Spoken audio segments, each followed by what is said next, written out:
Hi, everyone, and welcome to the third episode of the MEAM Faculty Spotlight Series, sponsored by the Penn American Society of Mechanical Engineers. We'll be doing frequent faculty spotlights highlighting professors that you've taken classes with, done research with, or haven't gotten the opportunity to talk to yet. Yeah, hi everyone. My name is Nick. I'm here with Elizabeth. The two of us are sophomore mechanical engineers at Penn. And today we are joined by Professor Bargatin, a professor at the MEAM department, who is willing to take time out of his busy schedule to talk to us today. Elizabeth and I are currently taking MEAM 203 with him. He's been really interactive, even during the virtual world, and we've always been curious to learn some more about him in a non-academic setting. So Professor, why don't we start by you telling us a little bit about yourself and where you're from? Sure. Yeah. So thanks for having me. I've never done one of these, so I'm sort of excited and scared. So I grew up in Russia. I was born in the Asian part of Russia. It's a city that's called Chelyabinsk. It's a fairly large city. It has over 1 million people. It had its 15 minutes of fame when it was struck by a meteorite in 2013. So I don't know if you guys remember any of the dashcam footage from 2013 of a large meteor breaking up. So that was my home city. I had to call up my mom, and she was pretty shook up, but unhurt. And so that's where I was until I started college. So I went to Moscow State University. I studied physics there. I'm a physicist by background. And then I moved to the US for grad studies. I did my PhD at Caltech, again in physics with a minor in electrical engineering, and then a postdoc at Stanford, and now somehow I'm in mechanical engineering. Wow. So that's kind of a brief professional career. That's so interesting that you grew up and went to college in Russia. How did you find that the science curriculum and the emphasis on STEM varied between the US and Russia? Yeah, so there's some major differences between undergraduate education in particular. I think it's perhaps a little closer for PhD studies because it's so research focused. But for undergrads, one of the things that I was doing is I was basically skipping all lectures because because there was no attendance, there was no homework. And then, of course, what I'm doing now is sort of the exact opposite. I'm incentivizing people to attend my lectures, and I have homework every week. So the way it was, which worked okay for me, but I don't think it's the best system, is you would take a class, you would basically go to lectures the entire semester, no homework. And then at the very end, there's one oral exam. And based on the results of that exam, you get a grade. So it's a very high stakes exam, therefore, right? And it's quite subjective also, right? I mean, it really depended on who you get examined by, because we generally had a lot of people in each class, and each professor can only give so many oral exams, right? We would, the faculty would bring in extra helpers, so to say, and so it was a matter of luck or maybe some strategizing, and I don't know, mostly luck, I think, about who you get examined by. So yeah, I don't think it's a great system. But I did okay, and I feel that a more distributed grading system, right, that relies on multiple exams and homework to an extent, and some other things like attendance, is actually more objective and more fair. So I'm happier. I think I'm not sure if I would have been happier taking courses like my own, for example, right now, because it wouldn't give me as much freedom. But I think it's a better system in general. How does an oral exam work for a STEM class with those calculations? Yeah, so the way the oral exams were typically arranged is you had a whole bunch of questions that were known in advance. So I do these checklists for thermal, right, that you probably already remember. And so you can imagine sort of each one of those being a question that you could draw out, and it's a lottery essentially. So there were a bunch of really literally printed pieces of paper, right? And you would randomly draw one of them, and then you would prepare your answer for a little while, and then you get called to discuss your answer, and you could write down some things. No books. Everything should be in your head. So, and then the examiner basically would ask you to maybe add some calculations, dig a little deeper, ask some additional example question. So yeah, it's very different here. Wow.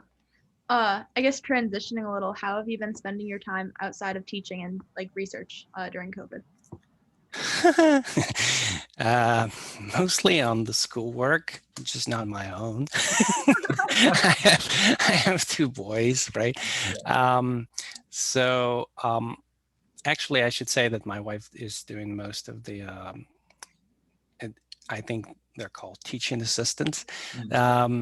So what we decided to do this year is we enrolled both of our sons in cyber charter school, which is publicly funded, but it's online. And there's one in Pennsylvania that is quite large, that we've been reasonably happy with. And that allowed us to at least have a routine, because I don't know if you're familiar, but with regular schools, there have been a lot of on-the-fly changes.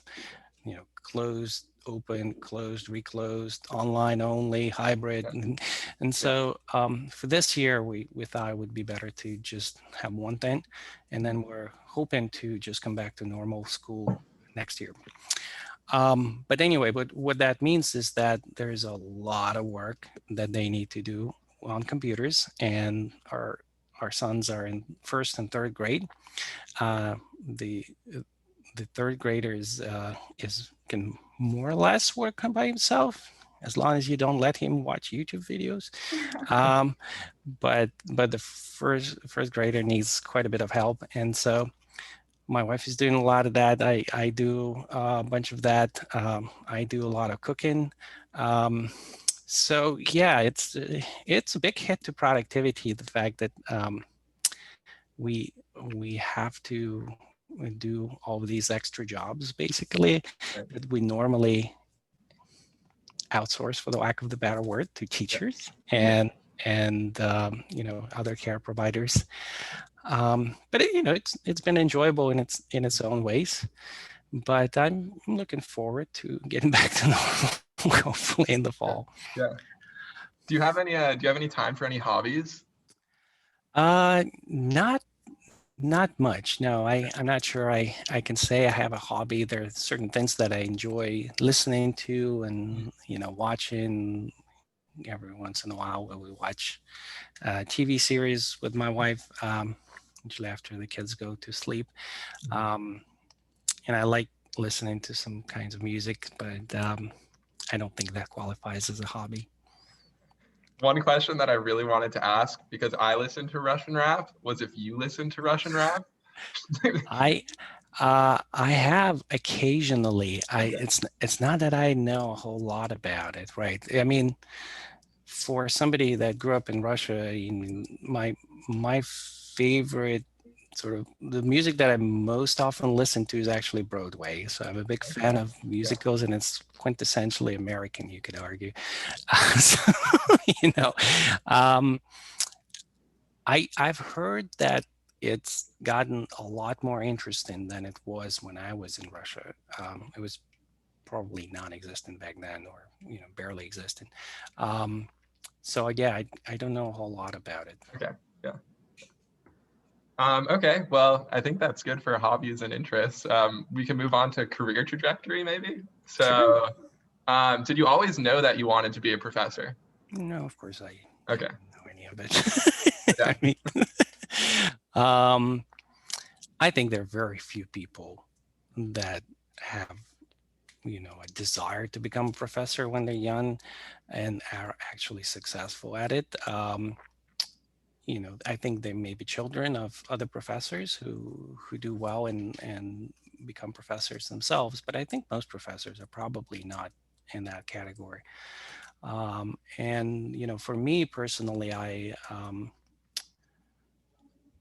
would never have foreseen that I would end up where. Right. So you could say that I'm a first generation college student. So my mother did not get a college degree. My father got what was considered a college degree by correspondence, but it was all basically by mail, and it took him 7 years. So I wouldn't call that a traditional college experience. So my older brother was actually the first in the family to get a college degree that would be a reasonable approximation to what you would call a college degree here in the U.S. And then, I did a little bit later. So, I had no idea what I wanted to do when I would grow up. And generally, my father was, I guess the best description is probably a computer technician. And my mother was sort of an accountant. It's really hard to translate jobs. But I think what she was doing would probably be called accountant. And so yeah, neither of them knew anything really about physics. And so I started participating in these things called physics Olympiads. And that was kind of my entry into the world of physics, science, and then later research. I ended up winning the Russian competition when I was in my last year of high school. And so that actually got me admitted to the top schools automatically. So that's how I ended up at Moscow State University, which is sort of the Harvard, you could say, the best well-known, or perhaps you could even say Harvard and Stanford rolled into one, because really it doesn't really face a lot of competition. And so that's where I got my feet wet in terms of research. It's actually required. That's another big difference from undergrads here. You actually have to do, at least at the school that I was at, you had to do essentially research in order to graduate. There's a thesis that you have to write as a part of undergraduate degree. And so I got started doing that in physics, in particular quantum optics, and then quantum information theory. And then I continued doing that a little bit when I got to Caltech, and then I started doing working on nanomechanical systems. I worked in quantum computers when I was still an undergraduate. And then, believe it or not, I thought that quantum computers are maybe having a difficult time realizing the dream. And that was 20 years ago. And then for 20 years, it sounded like it was a pretty good choice. And now quantum computers are very hot again. Call me a skeptic one more time. We'll see how it goes. But I think the promise of quantum computers is amazing. I think it would be fun to have them, in particular for simulating quantum systems. But we'll have to see how big they can become, how practical their impact is going to be. Anyway, so I basically quit quantum computing and went into nanomechanical systems. And I guess that's probably why I could be hired in mechanical engineering department, because I ended up doing things that are at least have to do something with mechanics. And so then, I did a little bit more of energy related research as a postdoc on energy conversion, which again is sort of more of a mechanical engineering domain. And so, yeah, and then I was offered a job here, and I'm quite happy. Yeah, so funny story. Our entire class has a group chat, and we all saw the video from your lab on the Penn Instagram, and we were all super excited about it. Could you tell us a little bit more about that kind of research you're doing right now? So is that the what we call the radiometer, the one I think so. that's rotating? Yes. Yeah. So there are a bunch of things that we're doing in my lab, and that particular one is about converting light into movement, if you want to call it that way. So there's an effect called photophoresis, which comes from Greek words for light and movement. So is in light induced flow. And so we've been exploring that method or that phenomenon, physical phenomenon, as a way to make things fly. Um, and and in particular, we're hoping to make things that will fly, say, in the mesosphere, which is a layer of the atmosphere that's too high for airplanes and balloons and too low for satellites. So there's a pretty big layer of the atmosphere when nothing can fly. That's called the mesosphere. It's about between, say, 30 and 50 miles up in the air. And we want to make something that will be able to actually fly there and stay aloft for a while. But, longer term, we would also like to make things that fly at atmospheric pressure. So we decided to study if we can maybe not make things fly just yet at atmospheric pressure, but at least like move around on a low friction spindle. So that was kind of that video. That's what it was all about. It, by the way, that device is called radiometer. Radiometer isn't something that can measure light intensity, I suppose. And it's been around for 100 years, and usually it's at low pressure. You can buy them; they're a toy, or you see them in like novelty stores and or glass blower shops will sometimes have them. And usually they have vacuum inside. So greatly reduced pressure compared to normal atmospheric pressure. And they don't work at normal atmospheric pressure. So what we did is by using some materials that have been developed in my group, we were able to make them rotate rather slowly, I should say, at atmospheric pressure, but still they rotate. And amazingly, they rotate about 10 times faster than the theory says they should. So that's sometimes you get nice things in the research. so most of the time things don't work the way you want them to, but sometimes they work better than you want them to. So that's actually part of what keeps us going. And so we still don't understand why they work as well as they do, but we're trying to figure out how now we can assemble these parts into something that would actually fly at atmospheric pressure without any moving parts. And so if we can do that, that would be pretty cool. And then hopefully we'll be able to develop some robots down the line that can fly without any moving parts. Yeah, that sounds really cool. How would an upperclassman or even like a freshman or a sophomore get involved in that, like, or in your lab in general? Yeah, so we have a bunch of people, undergraduates in particular, working in my lab. So the typical avenues are either through PERM,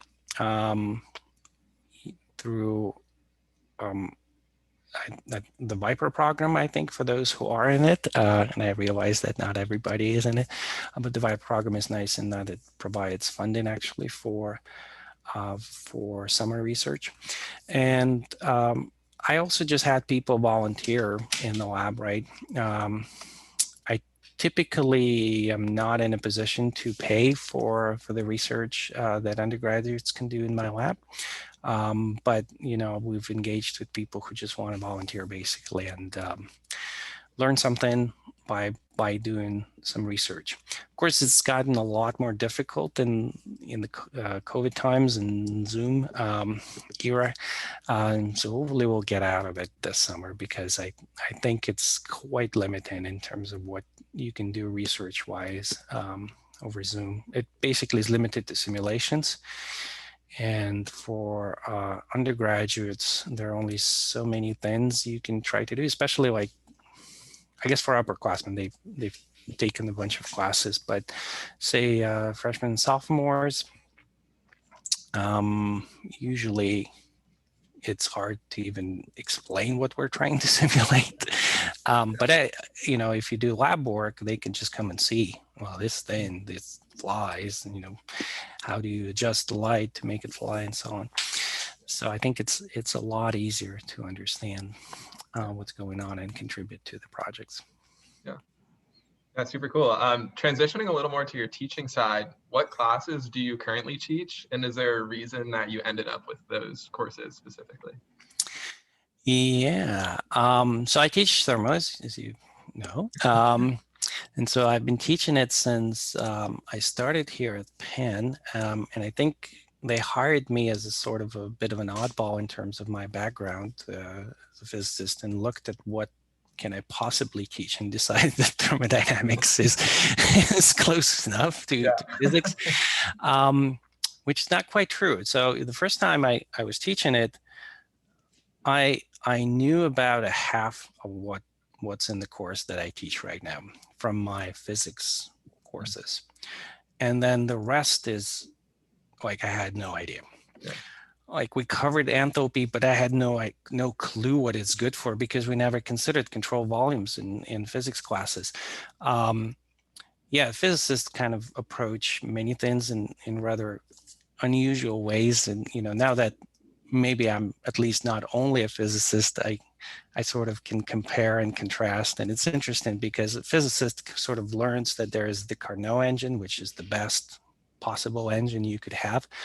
And then they move on. They're like, okay, we're not going to consider anything else. This is the thing that you want to do, right? And the fact that you cannot build a Carnot engine is sort of not convincing a physicist. Yeah. So, I had to learn about how internal combustion engines work, how real turbines work, how real refrigerators work. None of those things are covered in physics courses on thermodynamics. Mm-hmm. So that was an interesting experience, catching up really as I was teaching. Yeah. So that happens sometimes when the professor learns the material like 1 week before the students do. It doesn't happen very often, but it does happen sometimes. And so I predictably, I kind of sucked the first time I taught it. And I got really low rankings in the student evaluations. And so it was a process, figuring out how to teach thermodynamics. And I like it. People say that you can get tired of teaching a class. I haven't gotten tired of teaching thermodynamics yet. I've gotten a little tired of teaching my other class, so I'm alternating it now. But anyway, to get to the other course, which is a graduate level course, right? And again, I started by teaching the course that's called MEAM 503, which is direct energy conversion. I would say the main purpose or the main benefit of taking that class is, if you want to learn how solar panels operate and you're a mechanical engineer, that's a perfect class for it, because normally solar panel operations is covered in material science and electrical engineering courses, and they usually have some prerequisites there. So it's hard for a mechanical engineer to be able to take it, right? You have to start kind of by taking those prerequisites. And I think I figured out a way to teach how solar panels operate, so some other direct energy conversion system, which is to say systems that don't rely on like rotating machinery. And all the conventional power generation techniques rely on rotating machinery, and direct energy conversion is sort of the opposite of that. And that includes photovoltaics, which is solar panels, thermoelectrics, thermionics, which is one of the research directions in my group. It's like fuel cells, which I don't get into very much, but we talk a tiny bit about it in my class. So I've been teaching that for a while now, but now I'm alternating it with another course, and I offered it for the first time last year, which is called Order of Magnitude Estimation. It was offered as a special topics course. But I think next time I'm going to offer it, which is going to be like in a year and a half. I will probably convert it into a course. I have a working title, we'll see. if it stays that way. The working title is Order of Magnitude Introduction to Space Engineering, because what happened is when I was teaching the Order of Magnitude course, I found so many examples related to space, and I read so many books related to space that I thought it would be nice to create a course that does both of those things at the same time.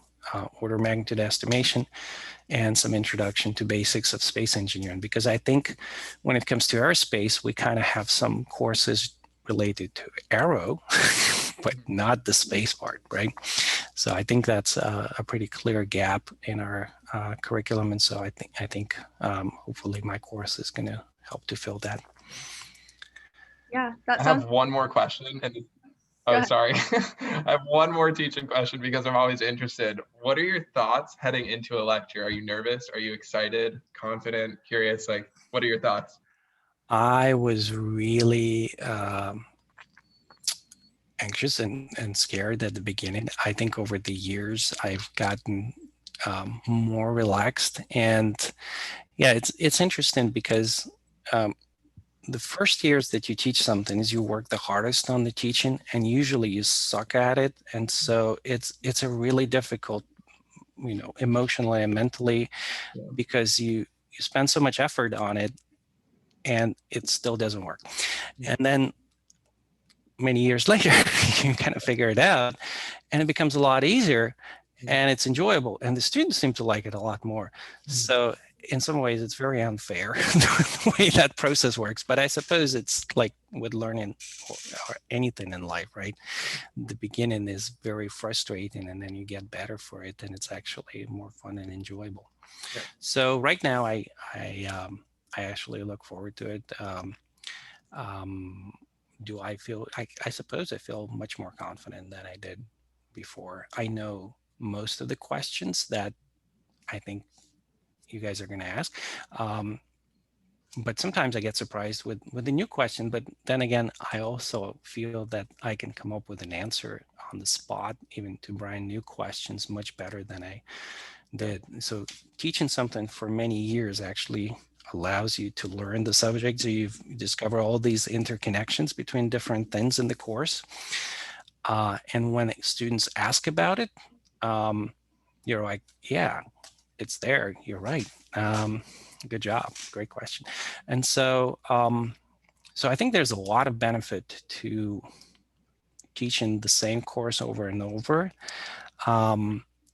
But it does get tiring after a while. It's kind of same old. It hasn't happened for me in thermo yet. It has happened a little bit in my direct energy class, which is why, as I said, I've started switching it with another course. And then I guess finally, like, what advice would you give to an undergrad student in MEAM? Oh dear. I feel like I should be asking you guys for advice. How to start a YouTube channel that's popular. I mean, one thing that I would say is that just as a person who didn't grow up in the US and then moved to the US, right? And I saw, I think, one of the videos that was in this series with Jordan Rainey, and he was talking about passion and sort of what he's passionate about. And what I wanted to say is a bit counter to that, because culturally, in Europe, I think in general, not just Russia, but in Europe culture, people don't really talk about what they're passionate about. And it doesn't mean that they're not. I feel like maybe the words don't mean exactly the same things in Europe and in the US. And so what I wanted to say is that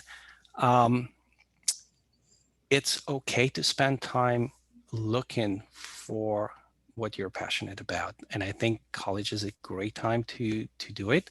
And don't feel bad if you haven't found the thing that you are passionate about, because I'm not sure I could say, and again, maybe this is culture, but I'm not sure I could say that I was passionate about, research, let's say, until I got, maybe even middle of my PhD, maybe later. So there are some flashes of like things that I enjoy and could really spend time on.